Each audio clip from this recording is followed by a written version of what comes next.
जहिया से धोखा दिलही बेहलौ खराबी हे गई खून बेच के दारू पीबौ बनबौ शराबी हे गई खून बेच के दारू पीबौ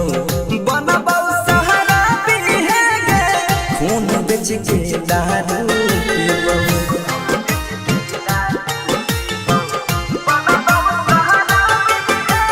राधिका रिकॉर्डिंग स्टूडियो सहरसा। कहै छै नसेरी हमारा गौवा के लोग गे सुन गे जोगिनिया करा धारा ही देले रोग गे कहै छै नसेरी हमारा गौवा के लोग गे सुन गे जोगिनिया करा धारा ही देले रोग गे प्यार के बेमारी तो हो ही गेलौ हादी हे गई प्यार के बेमारी तो हो ही गेलौ हादी हे गई खून बेच के दारू पीबौ बनबौ शराबी हे गई खून बेच के दारू पीबौ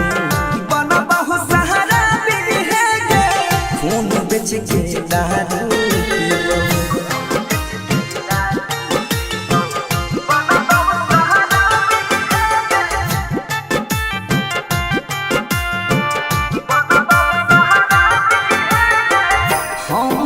जनलियौ धोखा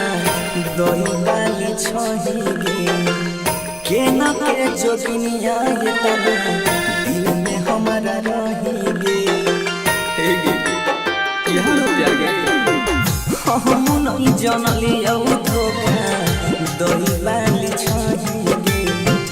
केना के जोगिनिया ये तना दिल से दिल में रही गे सरवन सुजीत के लहगे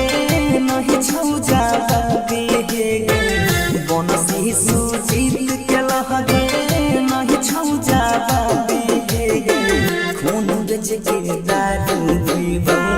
बनबौ शराबी हे गे खून बेच के दारू पीबौ बनबौ शराबी हे गे खून बेच के दारू पीबौ। Recording by Sujeet Saharsa.